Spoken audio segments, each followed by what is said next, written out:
The D.C. Circuit Court of Appeals rejected the Standing Rock Sioux Tribe's attempt to block the Dakota Access Pipeline from crossing its water source and land.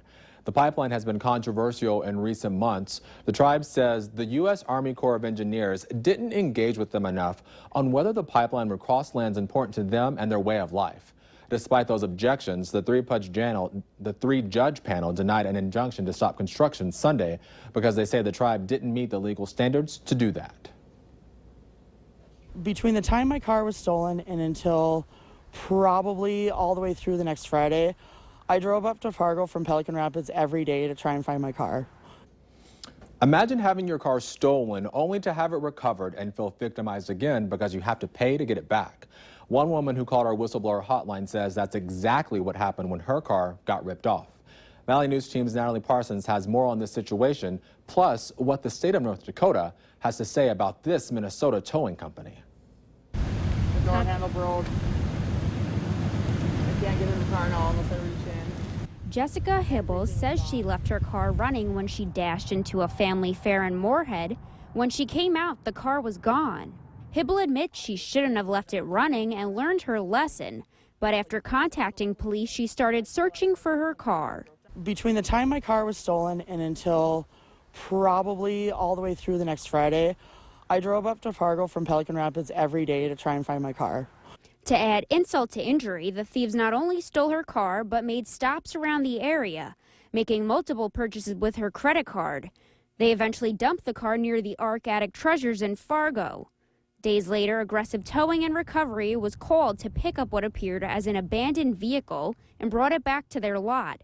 Then they sent her a bill. Received a certified letter from Aggressive Towing stating that we owed $680, that they picked up my vehicle on the 14th of September. They didn't send out the certified letter until the 27th.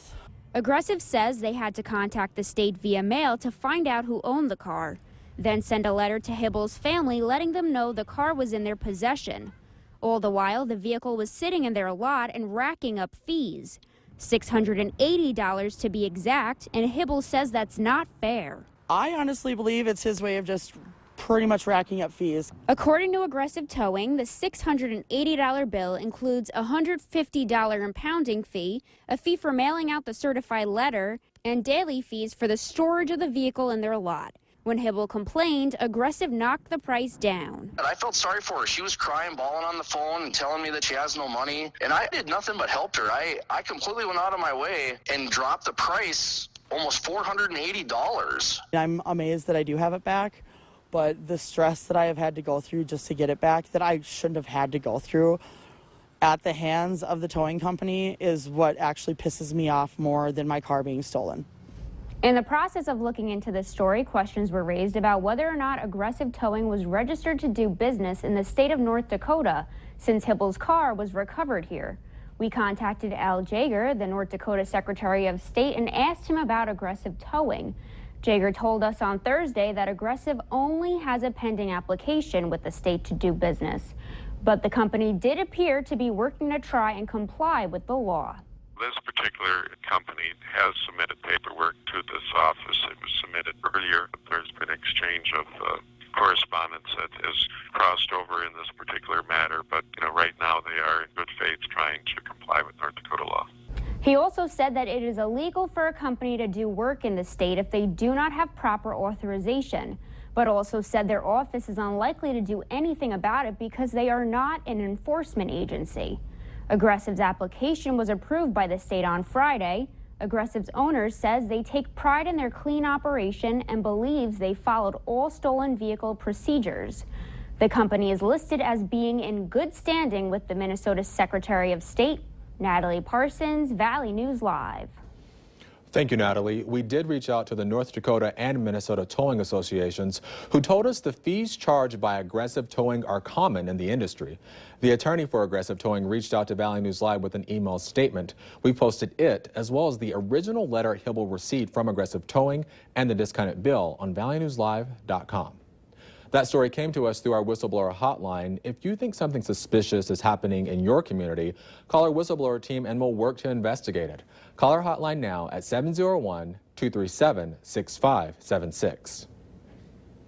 I will never save my card information anywhere, ever, ever, ever again. Lesson learned. I mean, you see it, you know, you see stories like, oh, that's not going to happen to me. Yep, it did. I'm there. It was me.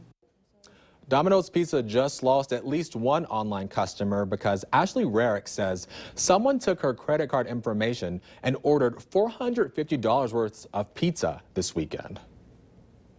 That's all it's been, is Domino's. So my guess is that somebody got into the Domino's, like their whatever server, that their easy order server, and started passing it out to their friends, and hey, I got free pizza from here, try it out. Domino's district manager for the area says he's not aware of any credit card hacks, but Rarick says clearly something happened, and she thinks everyone who's ordered recently from Domino's online should keep a closer eye on their accounts. A clown with a butcher knife has been arrested in our area. Saturday night, Crookston police went out to the Taco John's after someone called and said an 11-year-old had been chased by a group of people, one of them dressed as a clown. After several more reports of clown sightings, police found the group and arrested a 15-year-old. He was the only one dressed up as a clown. All three teens could face charges. Crookston police say, for your own safety, don't take part in what's being called a national clown phenomenon. The second presidential debate between Hillary Clinton and Donald Trump wrapped up right around 9:30, and as expected, Donald brought up former President Bill Clinton's history with women after moderators confronted him over the leaked audio of him making lewd comments about women from 2005. Hillary fired back and said if the leaked audio was a one-time thing, his defense would make sense. But she says his past actions prove this is truly what Trump thinks of women. We'll have the highlights from this debate for you on our Facebook page and on the Valley Today tomorrow morning. Valley News Live 10 at 10 continues with no wait weather.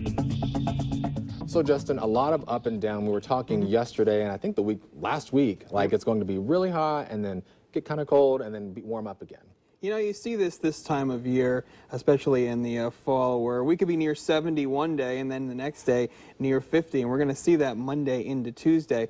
Let's take a look at our tower cam time lapse, and for today, mainly sunny skies out there. It was a nice day, nice and warm if you don't count the wind. It was pretty windy out there across the region, and that wind was mainly from the south. It really did warm us up combined with that sunshine. Let's take a look at those high temperatures today. We are near normal for this time of year. 62 in Fargo, 63 your High Valley City, 64 at Jamestown, near 60 most places into the Northern Valley, up near the Canadian border. They saw highs near 55, and into Lakes Country, upper 50s to near 60 degrees. Current temperatures look like this. We are just past the 11 o'clock hour, and we are at 57 degrees at Fargo, 55 at Grand Forks, 54 at Crookston, 52 at Roseau, 55 Detroit Lakes, and out toward Jamestown holding at 52 degrees, so very warm for this time of night and this time of year. Fargo is the windiest place, 23-mile-per-hour sustained winds gusting to 30. These winds will die down as we go through the overnight period and through the day tomorrow, but you notice mainly from the south, and that is going to keep us mild as we go through the overnight period. From Grand Forks and Devil's Lake points north, we are seeing clouds right now with clearing skies into the southern valley. Now, the surface map shows that we had a warm front come through, and after it did, we broke out into that really brisk southerly wind, and that got temperatures up there combined with sunshine, a really weak area of high pressure down here. But we're tracking this low pressure system in this cold front. You can see the rain from it. It will get into our forecast area as we go through Monday night and through the day on Tuesday with a chance of some showers. As we go through the overnight period, temperatures stay mild, lows into the upper 40s and lower 50s, as we will see partly cloudy to mostly clear skies, and that will be the case as we go through the day tomorrow, warming up with that southerly wind.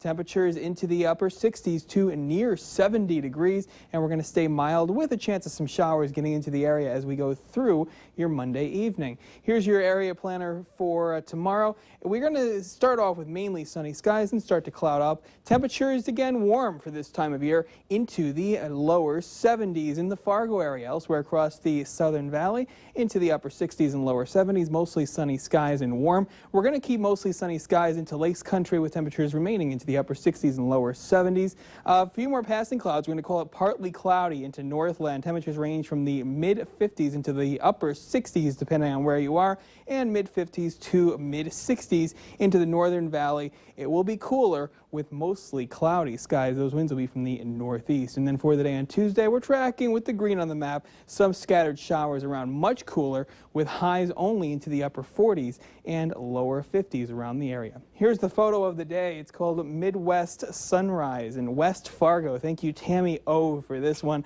Let's use it in the background of the 7-day forecast as we go through Monday. 71-year high, mostly sunny skies, but only a high of 50.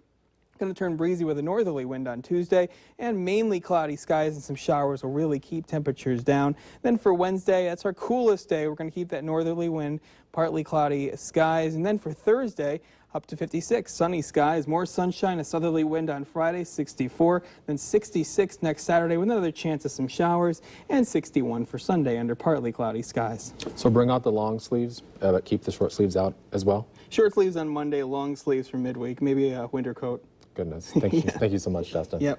Later on Valley News Live at 10, we take you to Palm Springs, California, where their community is in mourning after 2 officers were killed last night.